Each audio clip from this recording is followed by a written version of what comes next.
happened. Right now, this lady provides a lot of insight in her new memoir, What Happened? Please welcome, in her first talk show appearance since the debacle, Hillary Rodham.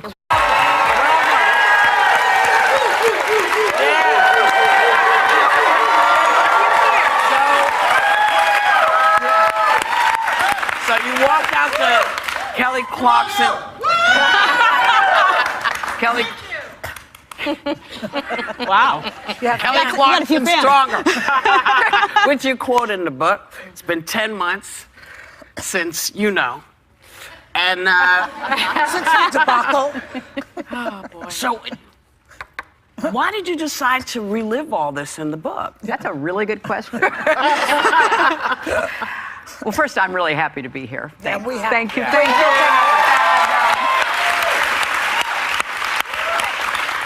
You know, when the election happened, and obviously I was devastated. I write about that in the book.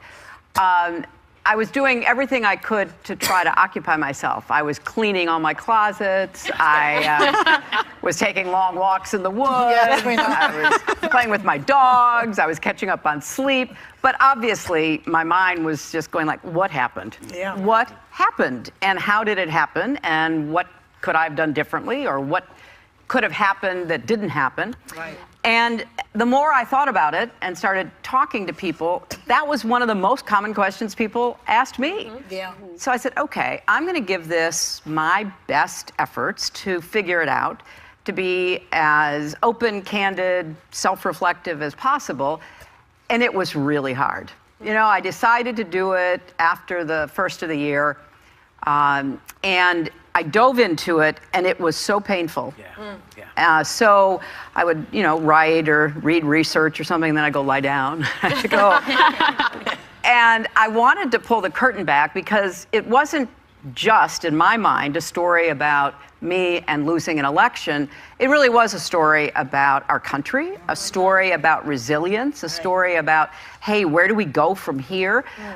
So the more I worked on it and wrote, the more I became convinced I had a pretty good idea about what happened, all the different factors, and it really was cathartic. So by the end of it, you know, my closets are disorganized again, and it felt good. It felt right to do. It was cathartic, and absolutely. And it's so good, and it's so raw, and it's so transparent. However, White House Press Secretary Sarah Sanders said yesterday that it's sad that the last chapter of your public life is now going to be defined by propping up book sales with false and reckless attacks.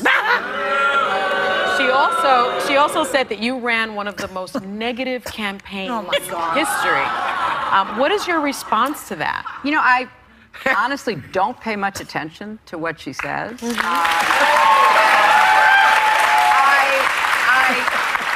I think, unfortunately, and I don't say this with any glee, I'm sad about it, we're not getting the kind of information from this White House that we should have, whether you agree or disagree, whatever your party affiliation might be. And this goes to a deeper and larger question that I write about in the book. You know, a democracy depends upon people debating and disagreeing, but on the basis of reality, on the basis of facts and evidence, so that then you can say, look, you know, here's what we know about, name an issue, climate change. And we can disagree about what to do about it, but let's not take all these important issues that we're facing and try to put them into the alternative reality world of alternate facts. So I'm just hoping that as the months go forward, we can get back to doing that. And I'm really not just hoping it because, you know, it would be good for the country, but it's what we should do. It's who we are as Americans. I mean, we're great problem solvers. We're great pragmatic people. And we need to get back to working together despite our differences, to solve our problems. And that's what I want to see. To be fair, it hasn't just been Republicans that have taken issue with the writing of this book. Some Democrats have come out as well, former campaign surrogates of yours, former fundraisers, and said, this book puts us in the past, and we want to move forward. We want to figure out where to take this party, how to succeed in the future, and this places us in the past. How do you respond to Democrats also coming out in criticism of your writing this? Well, I think they first should read the book. Yes. And they should read the book because what I try to do is to say, okay, here's what happened. I'm giving you my best assessment, the evidence that I have at my fingertips. But it's not just about the past. For example, the Russians are still messing with our democracy, and they will be as aggressive as they can get away with. Again, not a Republican or Democratic issue. They may have gone after me this last time, but if they think they can destabilize us, which is Putin's principal goal, he wants to undermine democracy, our alliance with the Western democracies. If he can succeed in that, we are all going to be worse off. So I say to my friends on Russia, on suppression of voters, particularly African American and young voters, and sexism and misogyny, which are endemic in our system, and we ought to start talking about it. Right. So that's what I want to see happen. Okay. We agree with that. We totally agree with that. So, but you know, I was sure that you were going to win. I mean, let me take you back to that So was night. I. I know you are. We were so joyous.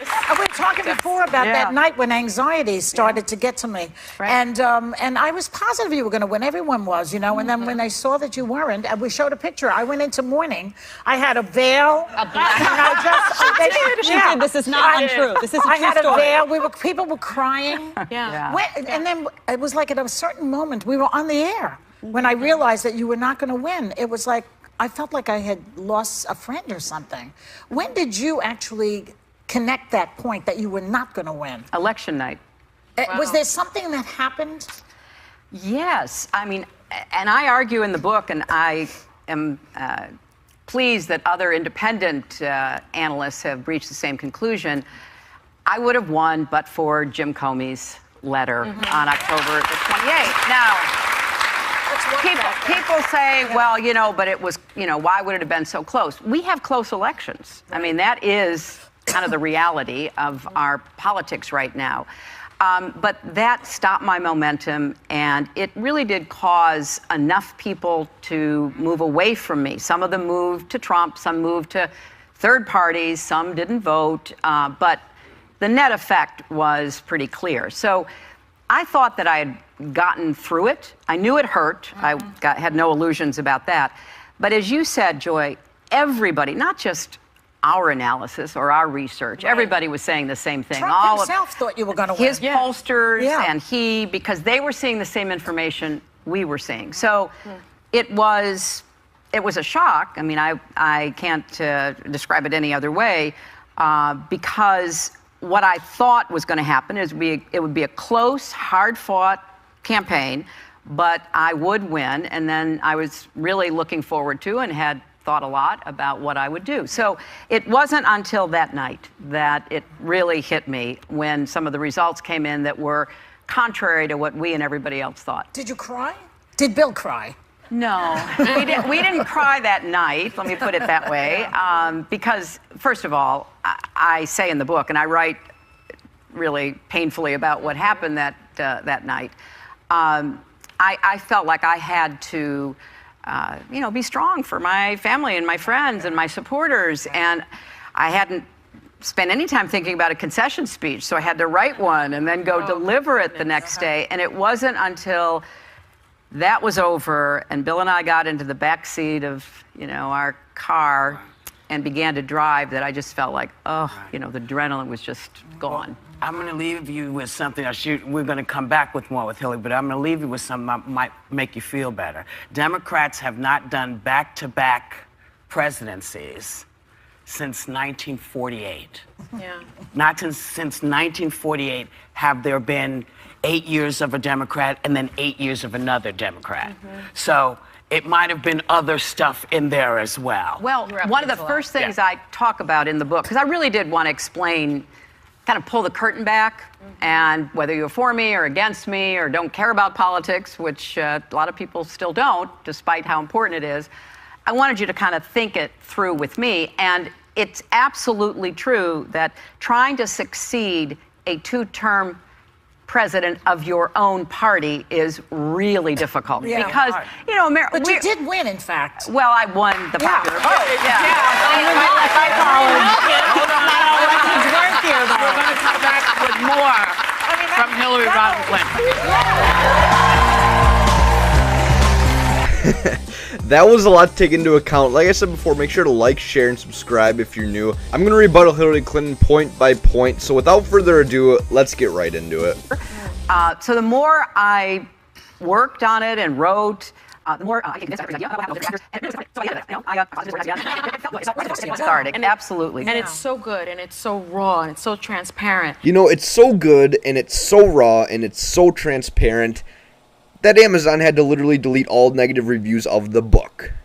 But yeah, you know, it's so good. However, White House Press Secretary Sarah Sanders said yesterday that it's sad that the last chapter of your public life is now going to be defined by propping up book sales with false and reckless attacks. She also said that you ran one of the most negative campaigns